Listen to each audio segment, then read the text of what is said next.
In Microsoft Exchange Server 2019, users have the ability to modify settings within their own mailbox, which is fair enough, it is their mailbox. So what I've done at this point here is I've logged in as a user called Anthony, and Anthony, as we can see, Anthony Lynch, we can see his email address. If I just scroll down at this point here, Anthony has the ability to edit information relating to Anthony, so you can select his photo, for example. What we'll also do as well is we'll just come to contact information. So what we have is we have information here, so he's just going to live at Mail Street 1.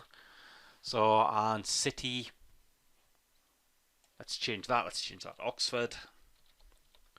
So state province, I won't bother changing anything else at this point here, but what we'll do is we'll select save. So as we can see, Anthony has the ability to modify things like his address. What we've also got here is we've got groups. So within groups we can see at this point here any groups that he belongs to. So no massive hassle there.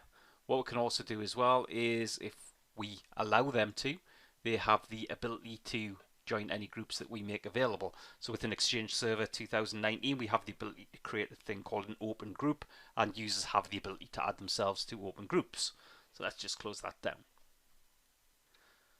And all of these permissions come from a thing that we call the default role assignment policy. Now we as the administrator have the ability to modify that default role assignment policy to decide exactly what users can do within their settings for their mailbox. So what we're going to do at this point here is we're just going to log out as Anthony. So we'll sign him out. What we'll do is we'll sign in as administrator.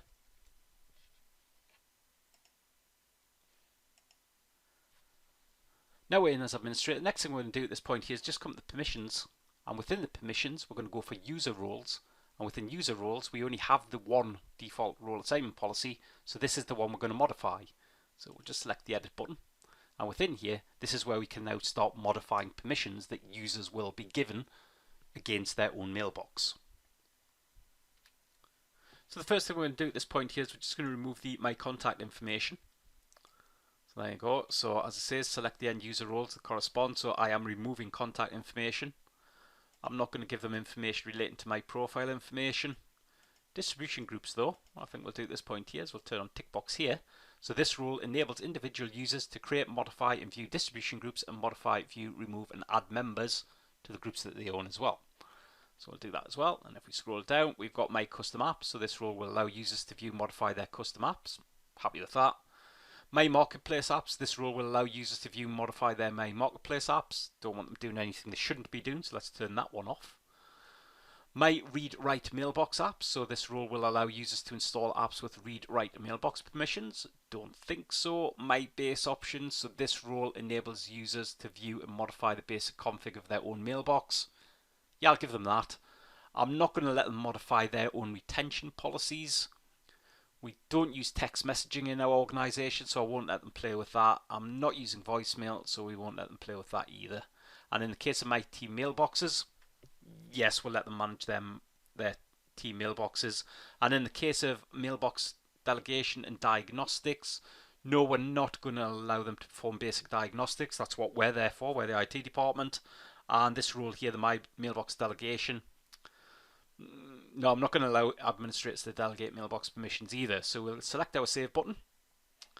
Change this assignment policy. May affect many users. It will. It's the default. So we'll say yes at this point here.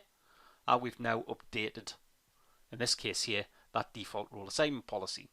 So the next thing to do is let's log back in as Anthony. So we'll just sign out as administrator. We'll sign back in as Anthony.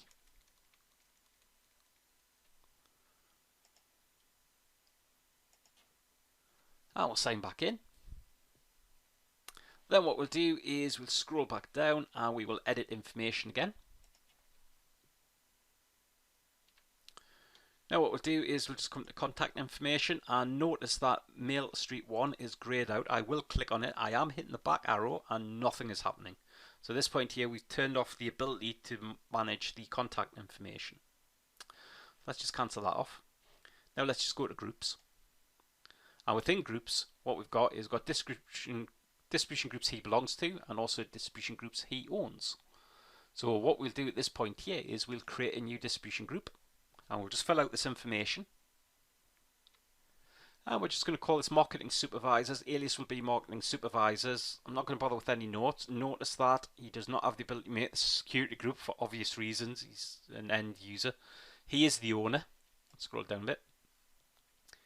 In the case of members, so at this point here, we could add members in, but what I'm going to do with this group, or sorry, what Anthony's going to do with this group, is he's going to leave this as open. So anyone can join if they can access ECP, and we give them permissions to join groups. We'll now save that off. And there you go. We can see we've now created a group. And that's the end of this demonstration of modifying the permissions associated with users to manage their own mailboxes. So we'll just close that down now. Don't need that anymore. And that's the end of this demonstration. Thank you.